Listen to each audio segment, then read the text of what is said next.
Hello, everybody. Welcome back. It is Mr. Brian Brake and Mr. Brian Betcher for Breaking Down Security. What's going on? How you doing today, Mr. Betcher? I'm hanging in there. Gonna have some fun today.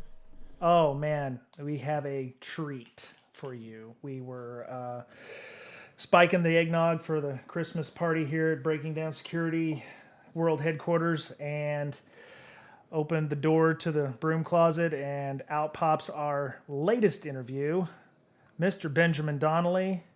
For those of you who don't know him, he works on the Active Defense Harbinger Distribution, which I got right. You got it. And I don't know how he did it, but he's got a super plum job over there at Black Hills Information working for Mr. John Strand and Mr. Joff Thayer. Welcome, Benjamin Donnelly, to Breaking Down Security. How's it going, guys? Thanks for having me. I'm glad you could take the time out to talk to us. So, as we asked most of our interviewees, you seem a little young. How did you get such a plum job at Black Hills, and how did you get in the information security field? Sure. So, do you want the long version or the short version? How much time do we have? You will most likely be a two-parter, so take as many times as you want, as long as it's not more than 5 minutes. Sure. So you guys told me right before we started recording this that one of the big things you guys do is you really evangelize to the people trying to break into the industry, right? And so I'll tell you what, when I was 16 years old, I hated computers. I hated them. Hated them so much that I refused to even use them in class. Like, in high school, teacher would be like, hey, we're going to write something on the computer. And I'd be like, not touching it. Get me a notebook. I was that kid because I didn't want to lose my vision. I wanted to be a pilot, right? And so about a year passes, and I hear about this cool competition called Cyber Patriot. Have you guys ever heard of Cyber Patriot?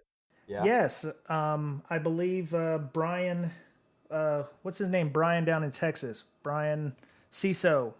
Come on, Betcher, help me out, brother. Brian Engel. Yeah. Brian Engel is working with that down in Texas. He's the CISO for the state of Texas. So, yeah, go ahead. Awesome. Go ahead. You guys know a lot of Bryans. That's awesome. Yes, unfortunately. I used to work with two others, including him, and then he left, and then he still works with another Brian. So, yeah. So when we go to lunch or whatever, and they ask what your name is so they can bring you your food later or call you out, we both have pseudonames. Yes. Yeah. Mine is Leroy Jenkins, and what is yours? Mine was Rooster Cogburn. True It's Grit. such a popular name. It just Yeah. You just get tired of, okay, Brian, and then 6 people stand up right here. So Yeah, exactly. So he was Leroy, I was Rooster. So all right, so Cyber Patriot. We'll get back to Cyber Patriot. How did you get in Cyber Patriot? Yeah, so my local high school had, they decided, they're like, what's this Cyber Patriot thing? That sounds kind of cool. We're not super good at football. Maybe we'll try that. Maybe we'll be good at that. So put together a team one year and did all right. And the next year I heard about it. And I was like, you know what? All right, computers might be the worst things in the world, but I'll try this. I'm really bored. I'm not the best at football. I'm going to try this. So I tried the Cyber Patriot thing. And for the first month, I'm absolutely terrible. But something weird happens. I start to love it. I start to really, really love it. And you know that feeling when you're, I mean, if you're in infosec, I'm sure you know that feeling when you realize how cool infosec is, how cool this community is, all of that. You really start to be like, wait a second, I might really want to do this. So that feeling really kicked in for me, and I started, spending all my waking hours just sitting in front of the computer typing things up like, what is Linux? How do I Linux properly? And how do I Linux properly? Exactly. Bash. That's cool. There's a shell called Corn. What? And spend a lot of time. I end up doing decently well, and my team ends up going to the national semifinals. And I think that opportunity is so critical, is so crucial in getting people involved, because then not only do I have something that I feel is really cool, but suddenly I feel, hey, I might not be that bad at it too. You know what I mean? Somebody really kind of gives you a kick in the pants, and they're like, dude, you can do this. So I start to believe in myself. Next year, We went back again. We made it to second place in the nation, and that was very, very cool. That was, and I'm not saying it to brag. That was very critical in my really wanting to continue to pursue this field, right? So go to So community college. there were three teams, and you were like number two. Is that what it was? There was four. Of all the Okay? There was losers, you four. were number one. You were the best loser. I was so good at losing. Yeah. Community college. I decided I'd try community college because over here in Spokane, we don't have very many good information security degrees, but we have a really cool program over at Spokane Falls Community College that it's an IT program, but they teach you all the really cool concepts, and they are working on actually turning Spokane Falls Community College into a full-fledged community college. So I know that doesn't really mean anything to anybody who's not in the Washington area, but actually not a bad deal. Check that out. And it was my first quarter there when I heard about Sands hosting the Net Wars Tournament of Champions down at the Cyber Defense Initiative down in DC. The year was 2012, so that would be CDI 2012, right? And they said on the website, if you we're gonna invite champions from other things to come and compete in the Tournament of Champions, and one of the things that they listed was Cyber Patriot, and I was like, okay. Okay. I didn't do bad in Cyber Patriot. Like I said, second out of 4, so that's in the top 50%. I should ask. So I emailed them up and I was like, hey, can I come? And they were like, yes, you can come. And I was like, okay, cool. And they're like, you have to buy your own plane ticket, but we'll let you play. I'm like, that sounds like the most fun other than going to the roller coaster park. So I'm gonna do that. And yeah, so I went over and did that, and I think it was my age. I think it was my age more than anything. I had worked really, really, really hard to just get that basis of knowledge that I think a lot of people kind of skip over because they think they're good enough or they don't really see the utility of it. But I was driven at that point. I really cared. I really believed that this is something I could be good at. And so I was at a level of I would say operating capability that was a little bit above my the average for being 18 years old. And went there, and I guess people thought it was really cool that I was 18 years old, and I knew all this stuff, and they were like, "Hey, man, you know some good stuff." And I was like, "I didn't realize I was as good. I came here to get my butt kicked." Ended up getting like 24th out of like 200 people, which is I'd say Very decently nice. good for 2 years in the industry. And John Strand, John, if you're listening, you're a cool dude. John kind of took me under his wing. He really did. I still owe him for that because he saw me there. I was kind of like shoved. I was kind of like taken, like picked up and be like, "Hello, we have an 18-year-old who knows things," and kind of like put into his 560 class. And they were like, "Sit down over here and learn, so you'll do better at Net Wars." And and they heard about the fact that like I had paid my own way down there and everything, and so like John offered me an internship, and they all took. Everybody there was so cool. They took a collection for me, and they ended up giving me about $500 to help me make up the money for the plane ride, and that was it. I was sold. This is it. This is what I'm doing with my life. I love this job. I love the people in this industry. I love the mission. I love what we're trying to accomplish. Yeah. And took the internship, and that is how I guess broke into the industry, if you will. Very cool. Wow. So it's a paid internship, or It I'm was a trying to paid get you internship. pay raise here. Okay. So you, all right. Most internships I know are non-paid, but sounds like John and them are hooking you up. So are you still going on with your education? Are you trying to get a CS degree or anything like that? Or you just eschew that and go to do the SANS courses or get your CEH? Well, I got that. I'm currently looking at transferring over to Washington or Western Washington University.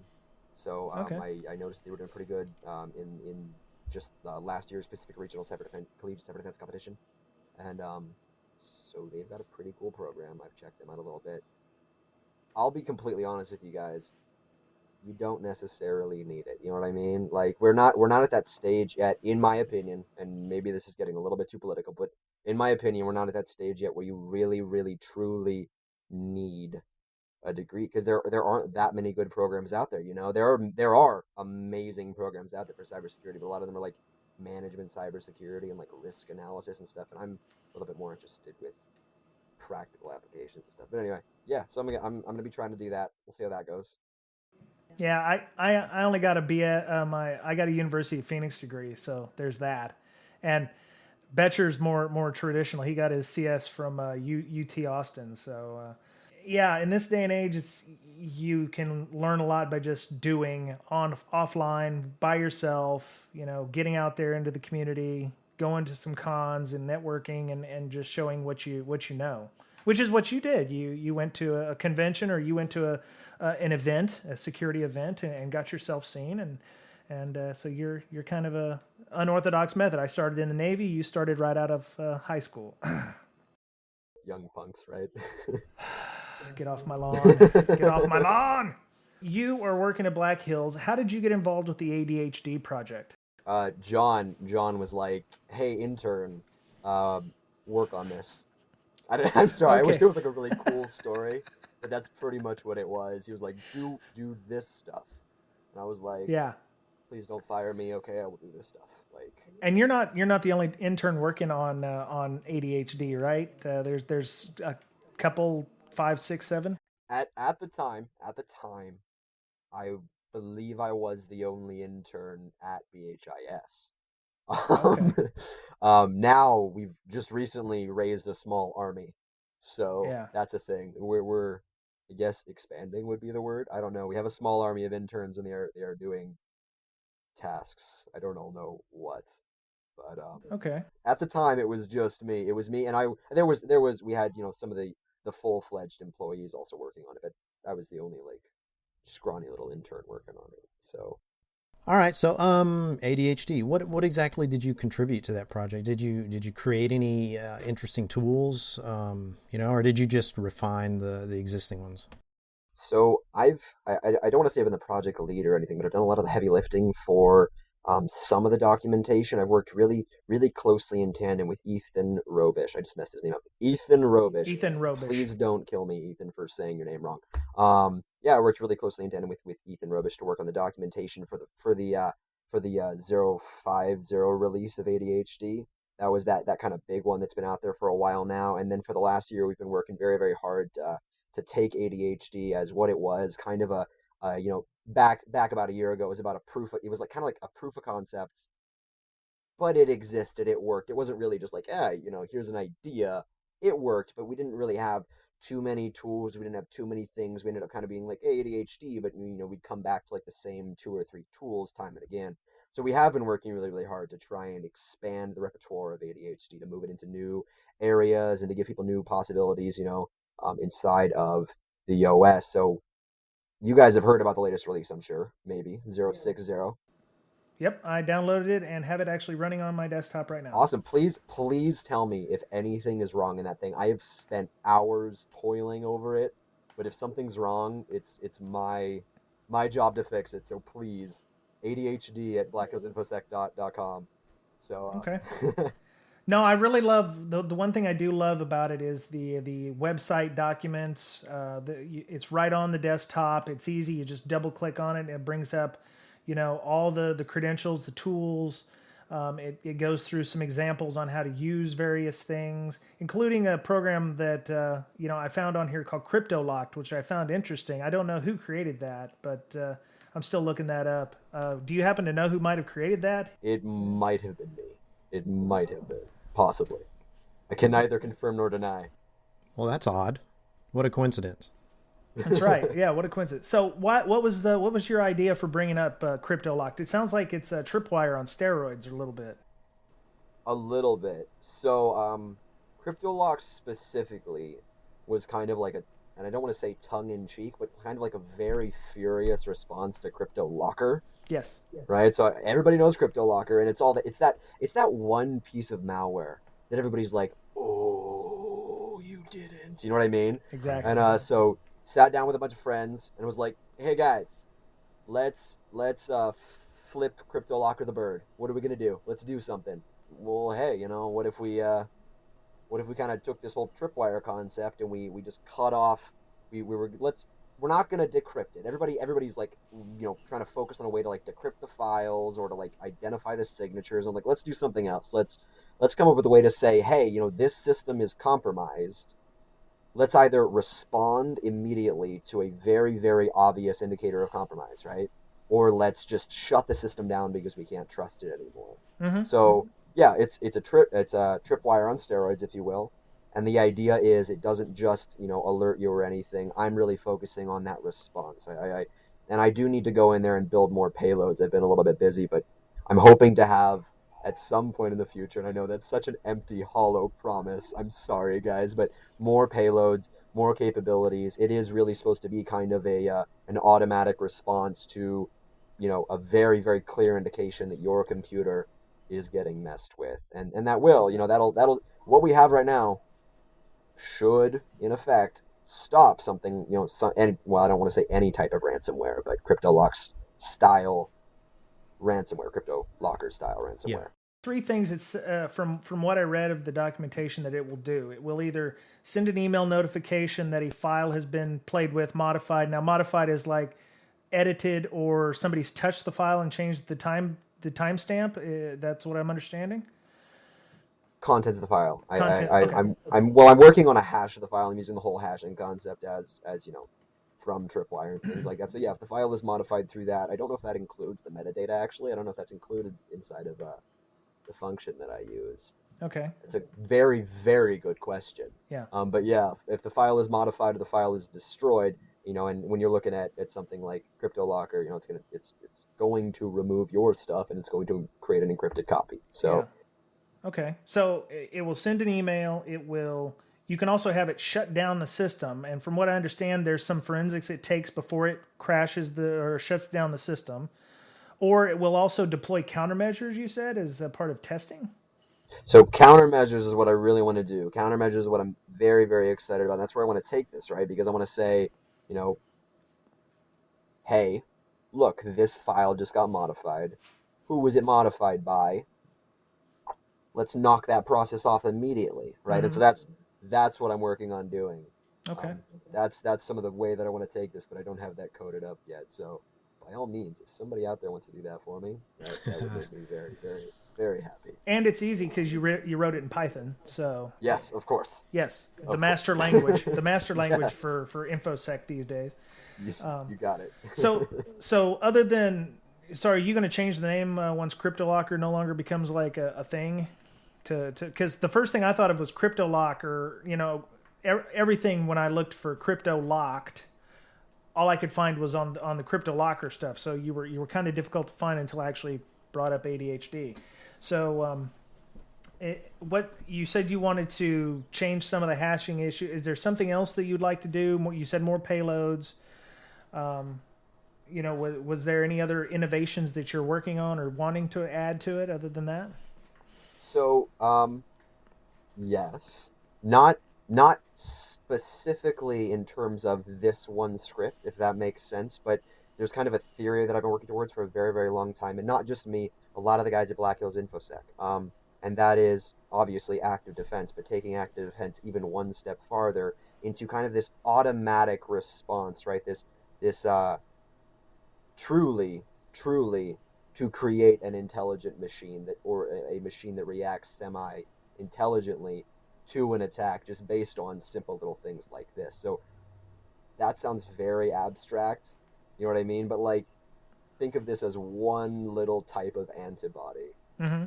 These are the little things that we're trying to build, the little things that we're trying to create to hopefully one day at least push the industry a little bit farther towards that. And that is where I want to go. So I want to say my eyes aren't necessarily set on CryptoLocked. Let's change its name to Detective Heart of America and give it fire powers. I'm aiming a little bit higher, if that makes sense. I don't know if that sounds a little Benjamin crazy, Donnelly, World Police. Yeah. Yes. If I were interested in ADHD, what can it actually do for me? Say I have a medium-sized business, and I've got data that I'm trying to protect. Why would I be interested in ADHD? Okay, so if you're a medium-sized business trying to look at the problem of data exfiltration, or perhaps even kind of like a mole hunt, if you will, style response to somebody, or an insider threat. I call it a mole hunt because I watched too many spy movies, but Yeah. like an insider threat stealing your data. One of the tools that we offer, and I wouldn't say that, and yes, ADHD offers this tool, but very specifically, Word Web Bugs and Honey Badger. Do you guys know those tools at all? I'm sure you guys know those. Honey Badger is kind of identifies like the location of where your attacker's coming from, right? Mhm. That's right. Yeah, it can either be done with a poisoned document or poisoned apple kind of thing, or failing that, it will attempt to geolocate by IP, if I remember correctly, right? Yes. However, and I always like to push this because Honey Badger was created by Tim Tomes, and Tim Tomes is a very, very smart man. Landmaster 53. Honey Badger is not limited to just, 2 or 3 options. Honey Badger is kind of like a geolocation framework that sits on a web server and accepts pretty much anything you want to throw at it. So you can create your own agents. That could be anything you want. If you want to make, a document that looks like like an Excel spreadsheet or something that looks like super super important secret stuff, and you want to put that up in on your network share, and maybe embed a little macro in it that performs a wireless survey in the same way that the Java applet by default does. You can do that. You can send that data back to Honey Badger. Honey Badger takes care of that data for you, reports it for you, makes it, that Honey Badger is the framework that pulls it together. The agents, they do the grunt work. So Honey Badger gives you a lot of options. Word Web Bugs is a very more, it's much simpler, and it gives you the ability for those little tiny hidden web-based callbacks inside of Word documents. So could you do something like open a port that would broadcast out, and then use something like Zcat or Shodan to maybe hunt down where that IP where that port is coming from, if it was a well-known enough port? So we talking about Honey Badger here Yeah. specifically? So I mean, you can make a Honey Badger agent that does absolutely anything. So Really? yes. I Really? mean, yeah, I mean, well, because the Honey Badger agent would just be its own code. You know what I mean? It wouldn't be written off of any sort of framework within Honey Badger. The Honey Badger agent would interact with the Honey Badger API, would be the hope, and return geolocation data to the service. Okay. But you could include anything with that. Let's talk about some of the tools that are included in ADHD. Let's go through the list. We talked about Crypto Locked. How about Bear Trap? What does it do? Bear Trap is cool. That's just another one of the honeypots that we've put on ADHD. We have a lot of different honeypots on ADHD. That's a big part, and I know that that's been around for a while, so that's not necessarily, groundbreaking active defense, you know what I mean? But it is one way to make your network more reactive to an intrusion. And so we don't have just Bear Trap. We have Bear Trap as an FTP service. We have Kippo for SSH. We have Honeyd. We have a lot of things that are just sitting in there. We're sad because we had a very, very, very sweet honeypot solution called Nova that was in the last release that is going commercial. So we have lost Nova, you guys. Wait a minute. Nova's gone commercial, so the source code will no longer be updated? It's still free though, right? It is still free if you can make it work. And we were not able to get it to work inside of the latest release. Oh, Open seriously? call if anybody's got a solution. Yeah, we Oh. talked about artillery and Nova in our Active Defense a podcast a couple of weeks ago. Yes. So I was able to get Nova, basically installed, but I didn't have a chance yet to play with it. I was playing more with artillery first of all, and then I was going to move on to Nova. But yeah, that's sad. You think somebody might branch that off? We were kind of hoping so. I was considering doing it myself. I just 'Cause- don't have enough time to do it right now. So, Yeah, understandably. I just think it's a great idea. Virtual honeypots everywhere. Just tons of them. Slow down, the mapping of an attacker. It's like a fantastic idea. I'm sad. I'm sad panda. Yeah. many a tear was shed when we lost Nova. So So you couldn't get it working, huh? we came very, very close, but we were running into some systemic problems with the Nova D launcher itself. Okay. So I mean, if you could, by all means, seriously, if you can get it working, I will not literally kiss your feet, but please get it working. Figuratively, Like, you'll kiss my feet, figuratively. right? Okay, gotcha. So, okay, so we talked about artillery. How about decloak? What does that do? Decloak is cool. Decloak is an older tool. Decloak gives you the ability to de-anonymize people who are coming in via a proxy. So, kind of the big three that we use for de-anonymization is Honey Badger, Word Web Bugs. Sorry, Honey Badger, Word Web Bugs, and Decloak. And the way that they work, Honey Badger obviously is going to come at you, and it's going to be like, "Hey, you do something," right? We have to deploy an agent to them in some way. Kind of the same thing with Word Web Bugs, where we're going to deploy a web bug to you. It's going to go to the other side of the proxy and then call home, right? So that's how we're going to de-anonymize you with those two. Decloak, on the other hand, is pretty damn cool. Decloak, you set it up, and it's going to basically, when you surf to the page, it's going to just kind of go at your browser and try and launch as many plugins as it can. It's got multiple plugin options, though I'm forgetting exactly what they are this time. I know Flash is one of them. And it's going to try and say, hey, maybe you're running a proxy in your web browser, but is your web browser configured to properly proxy all the traffic here? If I call a plugin, is that plugin going to connect straight to me? And it tends to work. It really, really does. So yeah, that's a cool one. We have one of the minions, one of the interns, I believe, is currently working on porting Decloak from Perl to Python. So stay tuned. That'll be great. That'll be real great. Wow, yeah, decloak sounds pretty amazing. That's awesome. Pushpin is a social network event finder based on geolocation, right? Does that pretty much sum it up? That pretty much sums it up. You drop a pin on a map, and not You can expand it. you don't click, yeah. you don't click. Yeah. But yeah, you're gonna pick a location and pull tweets and other assorted things, whatever the API is working on right now, we can pull down, right?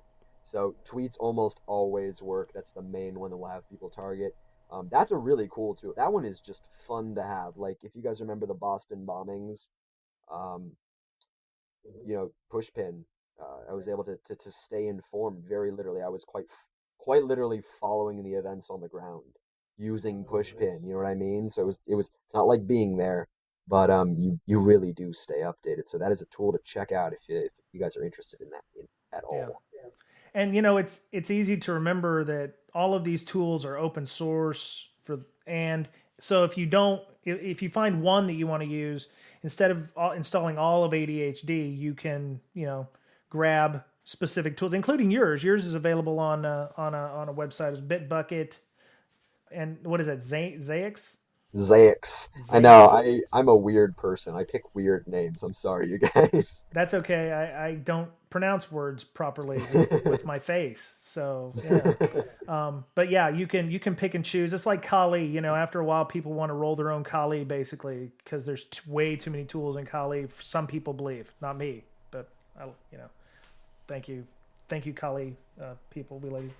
So one of the questions I've got is, what kind of skill level does it take to implement ADHD? And this is actually two-parter. Can you actually implement ADHD so that it ends up becoming actually harmful for your company? That's a very, very good question. Try and answer that in two parts. For the first part, what kind of skill level does it require in order to implement ADHD at all? It shouldn't require much to get it turned on, to get it up and running, to get it so that your network was here. Now we're doing this. We're on an uphill. We're getting better security. You've got things that are going to be causing havoc for the bad guys on the network. To get to that point, I've worked really hard on the documentation. So has Ethan. So has John. Hopefully, if the documentation is good, that shouldn't be a problem for you guys. And if the documentation is bad, that's 20 lashes for me. So it shouldn't be too hard.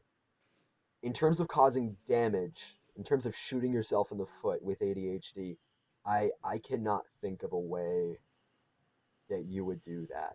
I mean, well, you wouldn't want to put this on your production network and sure. have it, really. I would think that's where you the best place to put it. Huh. Absolutely. Right. Yeah. Okay. A lot of the tools in ADHD, they're very cool. We're gonna do stuff. So when we're dealing with an actual attacker, if we're trying to use the techniques inherent in ADHD in order to say, track down some college kid somewhere who's trying to break into your trying to break into your like web app or something, and you're just constantly seeing like the lamest SQL injection coming through your stuff. One of the things we tell people to do is say, hey, every young aspiring hacker knows about robots.txt, right? Everybody does. So why don't you go into robots.txt and you put in something like disallow and give it like slash like secret admin files or something, right? And then you go in there and you make like a fake login page. And on that fake login page, make it look like, hey, if you run a Java applet here, it's gonna give you access to the network. You know what I mean?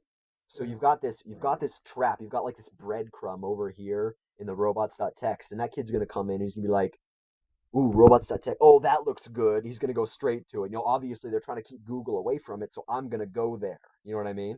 He goes over there, he sees like all I have to do is run this little Java, clicks, and that was Honey Badger. You now know exactly where he is. And that's not gonna harm anybody who's using your service legitimately. I mean, it takes them navigating to it. It takes them wanting to get into your network, potentially even accepting an agreement that because we can set things like that up, and it takes them very, very purposefully clicking. You're not going to be damaging your users if implemented properly. You know what I mean? If you just put it on your homepage, that could cause problems. But Um, okay. I'm not sure I understand how you would use this though. Would you is it like a control center almost? So you install it on a VM on your production network, and you kind of use it as a command and control for all your other systems that are on your internal network? Or is this particular distribution, is it the honeypot itself? very, very good question. Obviously it depends on how you want to do it. So, if you want to look at ADHD as a collection of tools and a training source where you pick it up, you turn it on, you train with it, and then you go back to your network and you go in and you install Honey Badger on your own where you need it. You install Sure. Kippo on your own where you need it, etc. That's totally cool. Also, what we do have, and what I think a lot of people do, though I guess I haven't really taken a survey, is you take ADHD. This is what I would do. You take ADHD, you set it up on your network, then that ADHD box, that one box that's sitting on your network, that becomes the callbacks for Honey Badger. It serves Honey Badger. That becomes the callbacks for Yeah. Web Labyrinth, for Spider Trap. And then what we'll do is we'll go out and we'll say, like I said before, we'll go out to that page or something, that page that we make. We'll kind of go out and be like, hey, here's your web server. That's a different server. And we'll put just a little iframe. We'll put we build a page on there. We put a 1x1 iframe that points to our ADHD server where we're serving the Java applet. Does that make sense? Yes. Because yeah, things like artillery, for example, you don't want to install artillery on your ADHD server. You want to install it on your production servers. Absolutely. And that's, yeah, absolutely. Although, be a little bit careful with artillery because there's the potential for denial of service, but obviously inherently with it. So yeah, ADHD it's not one smooth methodology. It's a collection of tools, and we're building towards something better, hopefully in the near future. Okay, well that's a good follow-on question. What major group choose the packages that you did choose for ADHD? Is that just because there aren't a lot of active defense tools out there, or those were just the ones that you guys decided were the top shelf ones that should be added? Sure. So, obviously we've included things like Metasploit and the social engineering toolkit. So we're not, strictly saying if you want to get inside of you want to get your tool on our distribution, it has to be active defense. It has to be, created after 2012, et cetera, et cetera. There's no very, very specific checklist. What we're working towards is an idea, and towards arming people with the capability to perform active defense on their networks. We really want to make this, I hesitate to use the word trend in the future because it sounds so cheesy, but we want to give people the ability to do so much more than they've been doing for such a long time. You know what I mean? So there's no one set methodology. We are pushing towards the idea of enabling people to have new, unique, capable tools on their network deployed at a moment's notice that will give you something beyond, a next gen firewall. You know what I mean? Like that's our goal, and there really is no very specific, rigid like checklist. So you said set. Is set included also? Set is included. You got it. Yep. So, okay, so you're getting into hacking back then, aren't you? We are giving you the capability to hack back if you want at a moment's notice from your ADHD box. That's right.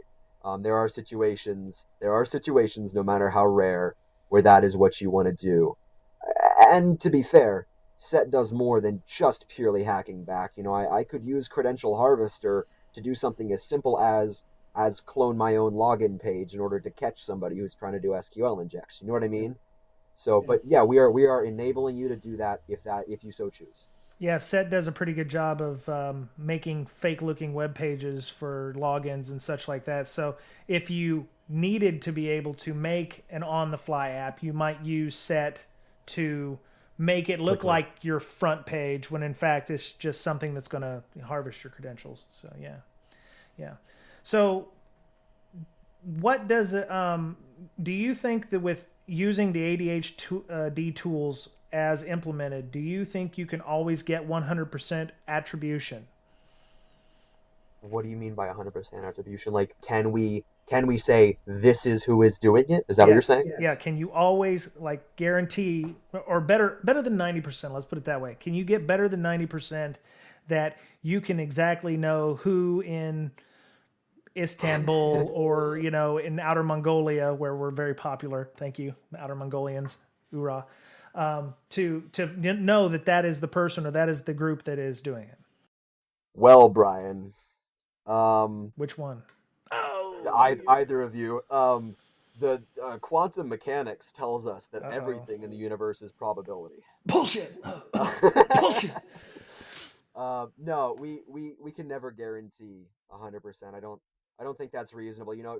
We go in, we run Honey Badger, and that's I mean, we run Honey Badger, we run Decloak, we run a Word web doc, we run all these things, we break behind the proxy, and the guy was like, it was a staging box that they had stolen. You know what I mean? It's like some hacker somewhere else, and they're just using a box like after hours in some random company in Shanghai. You know what I mean? Sure. So Sure. we're giving you more capabilities, but I can't promise that. You know what I mean? Well, you can also, somebody could be a victim of BGP hijacking as well. So you think it's Washington University that's yeah. hacking you, and Yeah. and it's actually some nation state actor. No such agency exists. Yeah, guys, no snake oil over here. Okay, That's right. We have no miracle cures. We are capability based. Okay. So, damn,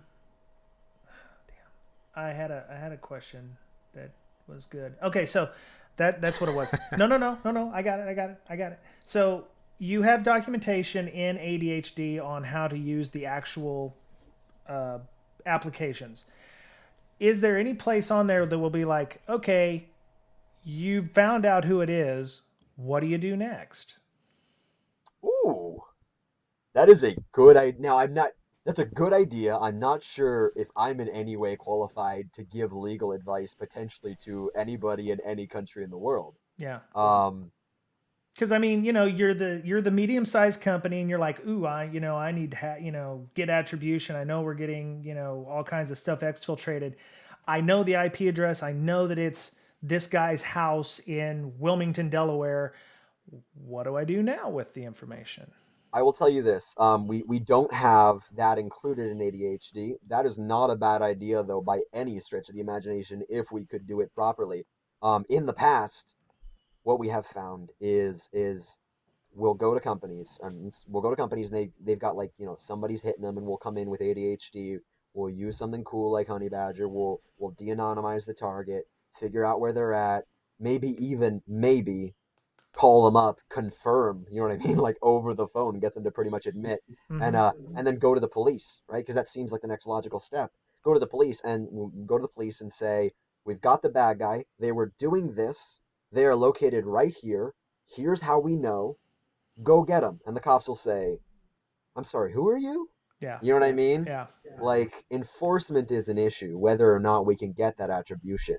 Yeah. Um, Well, I was just thinking of this. We the Puget Sound ISSA group a couple of months ago. We had a gentleman from the incident response team for the FBI, and he said that that is a lot of what they do. They don't. A lot of times they get called in after a company has activated their own IR team, and they found out by some method or manner of who it is.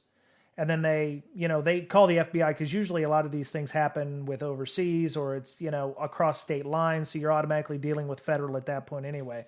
So I would have guessed at that point, because I just remembered Randy was there, that you'd have to contact some law enforcement other than local PD, because they probably wouldn't know who to talk to anyway. They're getting better, but you would have to almost instantly call FBI. But for the medium-sized folks, that may be somewhat scary to them. They may need somebody, so they might want to call you guys, who would then say, call this guy at the FBI, right? Something like that.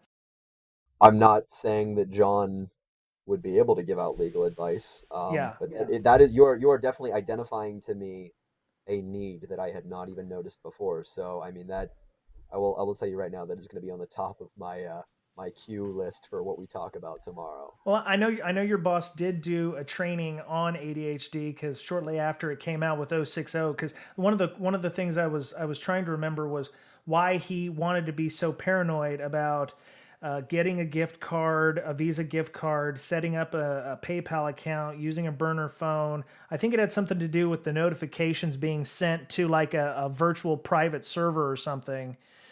So it had to do with, I think, notifications or what have you. So what I believe we're talking about there is reverse attribution, where sometimes we're working with a company that's already being targeted in order to identify, who's coming after them, right? And sometimes it's very, very bad people. And so you don't necessarily want those very, very bad people to go and say, they're like, hey, we kind of know computers. And they're like, oh, look, this weird thing, that's not right. And like, oh, where's it at? And they pull up like a domain that we bought, and they go under the who is record, and there's my boss's house, his address. Yeah. So that's the non-attribution aspect right there, in terms of staying hidden while you do this work. If you are potentially working with, we're offering a capability here. We are truly offering a capability to literally hunt down the bad guys, and that's sure. The internet is rife with danger, and danger for us, but like no danger for them. They can just scan, do whatever they want, and they really kind of get away with it. We're giving you the ability to do something a little bit new, not that it hasn't been done before, but you can now do it pretty quickly, pretty easily, and so that does bring some danger with it. Sometimes they get pretty pissed. Yeah. Yeah. All right. Well,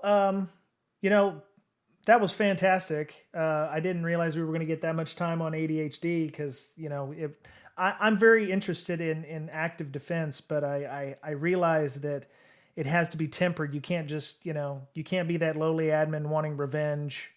As your boss did mention, it is not about revenge. It is not about revenge. It's not about revenge. So you only want to find out who it is, and then let more qualified people take care of it, whether it be FBI or Navy SEALs or whatever.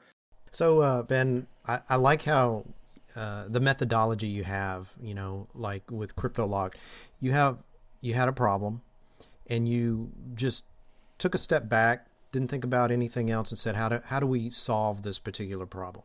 Yeah. It's kind of like how you did with the ball and chain problem as well, the password problem.